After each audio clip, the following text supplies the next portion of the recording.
दोस्तों रुक करते हैं खबरों की दुनिया में, खबरों की ओर रुक करते हैं। तो खबरें किस माध्यम से हैं, तो आइए हम जान लेते हैं। पश्चिम से लेकर पूर्व तक और पूर्व से लेकर पश्चिम तक सपा और बसपा दोनों को क्या कौन सपोर्ट कर रहा है, तो आइए हम जानते हैं इस खबर के माध्यम से। आदाब, मैं हसरुद्दीन, आप देख रहे हैं Jalal news 901 TV channel. 901 TV channel सटीक खबरें दिखाता है, सही खबरें सही लोगों तक। तो आइए देर न करते हुए खबरों का सिलसिला जारी करते हैं। तो वो खबरें क्या हैं? पश्चिम में बसपा को और पूर्व में सपा को मुसलमान वोट करेंगे, किस प्रकार वोट करेंगे? यूपी या भाजपा सपा के बीच कड़ी टक्कर, हाथी ने की छेदमारी समीकरण के साथ ही मुद्दों से भी प्रभावित दिखे वोटर, किस प्रकार दिखे? यूपी की इस लोकसभा सीट की 5 विधानसभा में 3 में भाजपा तो 2 पर सपा का जलवा दिखाई दिया। दोनों दलों के बीच कड़ी टक्कर रही समीकरण के साथ ही मतदाता मुद्दों से भी प्रभावित दिखे। बसपा की टक्कर देती हुई दिखाई दी। कौन दिखाई दी? सिर्फ बस्ती संसदीय क्षेत्र के सियासी आंकड़ों में अखाड़े में मतदाता भाजपा और सपा में बटे दिखे। बसपा की तरफ से मतदाताओं का रुझान रहा। फिलहाल जीत हार का फैसला 2 ही दलों में सिमट कर रह गया। संसदीय सीट के 5 विधानसभाओं में 3 विधानसभा में भाजपा तो पर सपा का शोर दिखा। तो दर्शकों, वैसे दल कहीं भी कमजोर नहीं दिखे हैं। इसके अलावा बसपा भी टक्कर देते दिखे। भिनगा विधानसभा में तो बसपा का दम भी दिखा। पूरे मतदान के दौरान समीकरण का तो खेल चला ही, लेकिन राष्ट्रीय व स्थानीय मुद्दों का प्रभाव दिखा। किस प्रकार का प्रभाव दिखा?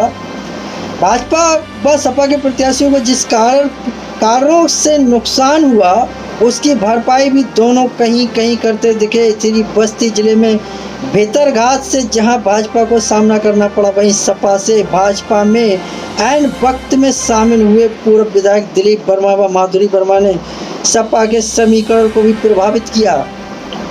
सपा प्रत्याशी के 5 साल क्षेत्र में सक्रिय न रहने के सवालों को झेलना पड़ता है, तो भाजपा को भी कई सवालों का सामना करना पड़ा।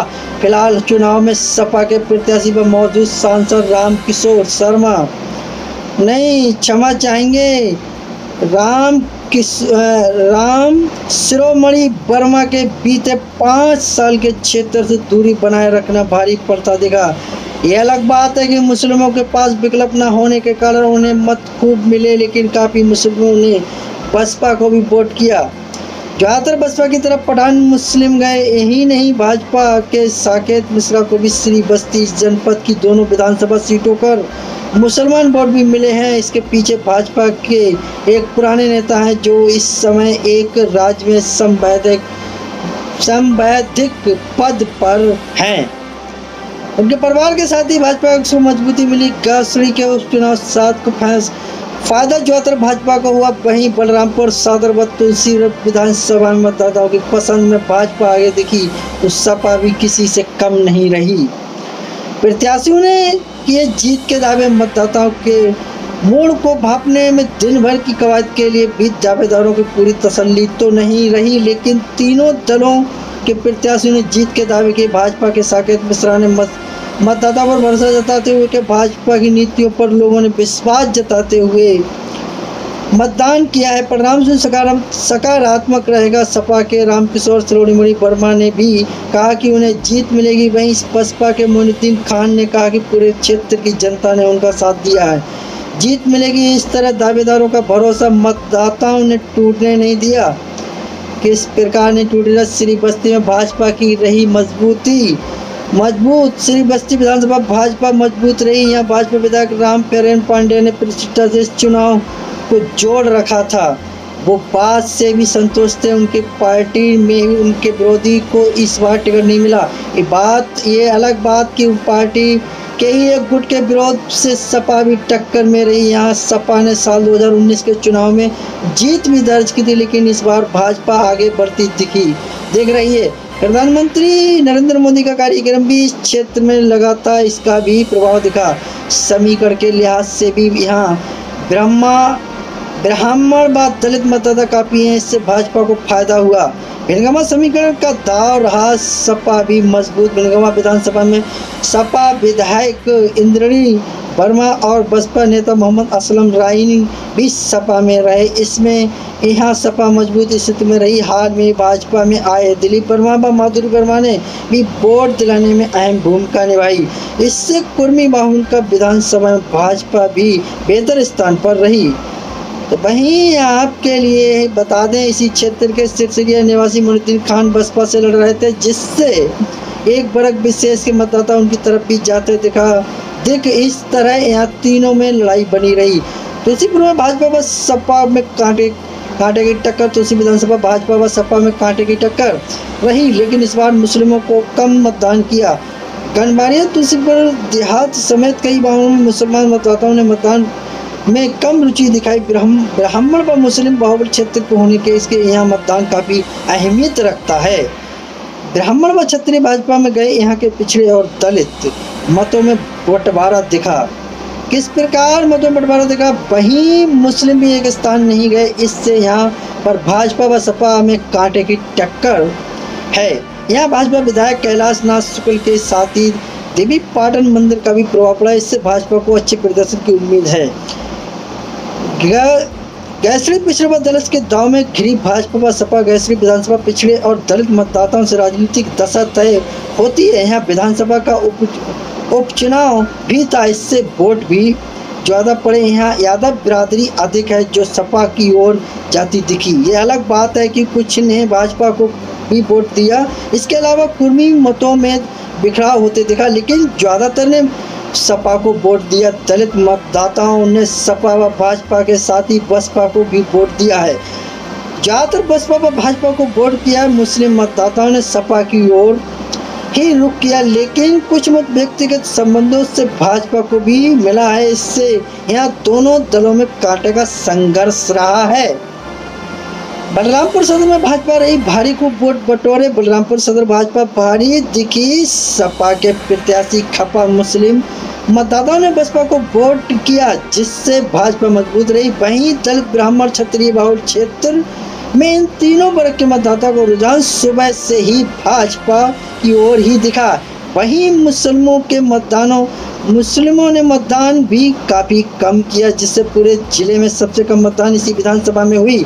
इसके अलावा पिछले मतदाताओं के साथ ही जो भी मुस्लिम के मत पड़े वो सपा को मिले। वहीं बसपा भी सेंध लगाती रही, इससे यह भाजपा काफ़ी आगे रही। पांचों विधानसभा क्षेत्र में मतदाताओं को इस संसदीय क्षेत्र के बलरामपुर विधानसभा सबसे कम 47.33% है मतदान हुआ। इसी तरह गैसरी में 51.10%, तुलसीपुर में 49.58% मतदान हुआ। इसके अलावा सिर्फ बस्ती विधानसभा 58.98, भिलगामा में 56.77% मतदान हुआ। अखिलेश यादव की जनसभा में सुरक्षा चूक। बलिया में एक युवक की मंच पर चढ़ने की कोशिश।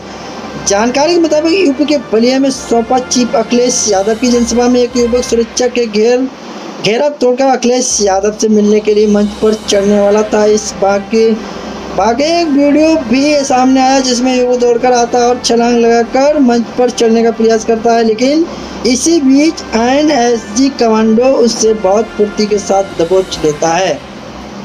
लोकसभा चुनाव जब अपने आखिरी चरण में है, ऐसे में सभी दलों के निकाय 1 जून की वोटिंग पर है और इस आखिरी चरण को जीत का जरिया बनाने में सभी दल जुटे हुए हैं। प्रचार और जनसभाओं का दौर जारी है। इसी कड़ी में यूपी के पूर्व सीएम सपा नेता अखिलेश यादव बलिया में जनसभा करने पहुंचे थे, जहां सपा मुखिया की सुरक्षा में बड़ी चूक का मामला सामने आया। यहाँ एक युवक ने सुरक्षा घेरा तोड़कर अखिलेश यादव के सामने मंच पर चढ़ने की कोशिश की, हालांकि इससे पहले सुरक्षाकर्मी ने उसे अपने नियंत्रण में ले लिया।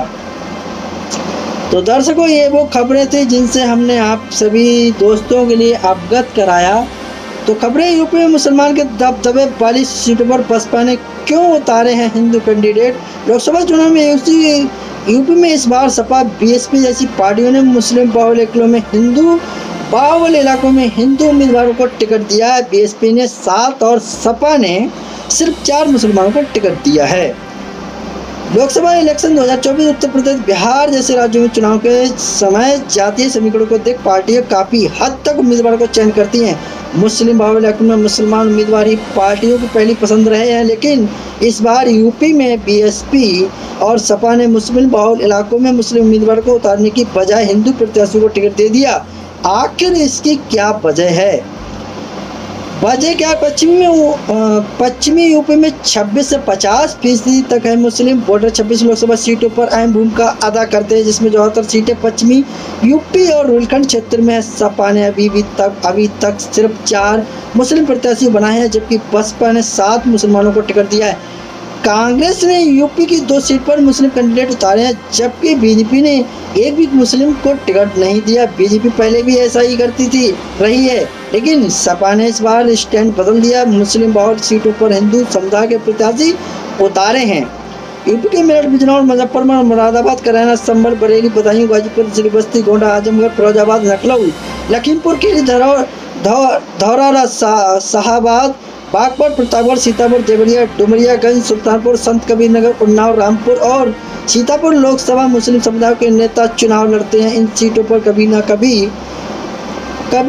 कभी जो है तमाम मुस्लिम समुदाय के सांसद रहे हैं। हालांकि इस बार राजनीतिक दल मुस्लिम समुदाय के प्रत्याशियों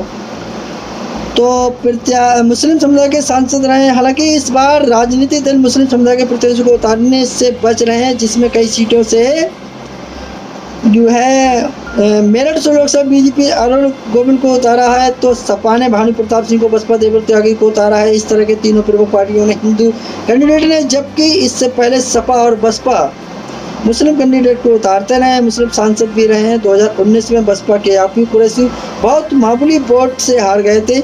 यहाँ पर 37% मेरठ लोकसभा सीट पर बीजेपी अरुण गोविंद को उतारा है, तो सपा ने भानु प्रताप सिंह को, बसपा ने देवव्रत त्यागी को उतारा है। तो इस तरह तीनों प्रमुख पार्टियों ने हिंदू कैंडिडेट के, जबकि इससे पहले सपा और बसपा मुस्लिम कैंडिडेट उतारते रहे हैं, मुस्लिम सांसद भी रहे हैं। और 2019 में बसपा के याकूब कुरैशी बहुत मामूली वोट से हार गए थे। यहाँ पर 37% से ज़्यादा मुस्लिम वोटर हैं। बिजनौर लोकसभा सीट पर 40% से ज़्यादा मुस्लिम मतदाता, और लेकिन किसी भी दल ने इस बार किसी मुसलमान को टिकट नहीं दिया। सपा ने दीपक सैनी, आरएलडी ने चंदर चौहान और बसपा ने चौधरी विजेंद्र सिंह को कैंडिडेट बनाया है। मुजफ्फरनगर लोकसभा सीट पर बीजेपी ने संजीव बलियान, सपा ने हरिंदर मलिक और बसपा ने दारा सिंह प्रजापति को प्रत्याशी बनाया।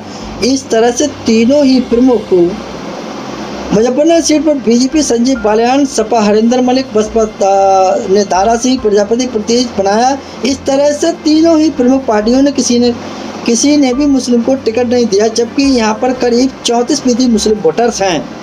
बागपत सीट पर सभी दलों के हिंदी प्रत्याशी उतारे हैं, जिसमें बसपा के प्रवीण सिंह बंसल, आरएलडी के राजकुमार सागवान और सपा से मनोज चौधरी चुनाव मैदान में है। बागपत में करीब 26% मुस्लिम मतदाता है। इसके बाद भी किसी भी दल ने मुस्लिम पर दांव नहीं खेला। बरेली लोकसभा सीट पर 30% करीब मुस्लिम मतदाता के बीजेपी ने छत्रपाल गंगवार, सपा ने प्रवीण आयरन को उम्मीदवार बनाया, जबकि बसपा ने अभी अपने पत्ते नहीं खोले हैं। लखीमपुर खीरी सीट पर सपा, बसपा और बीजेपी ने मुस्लिम के बजाय हिंदू प्रत्याशी पर दांव खेला है।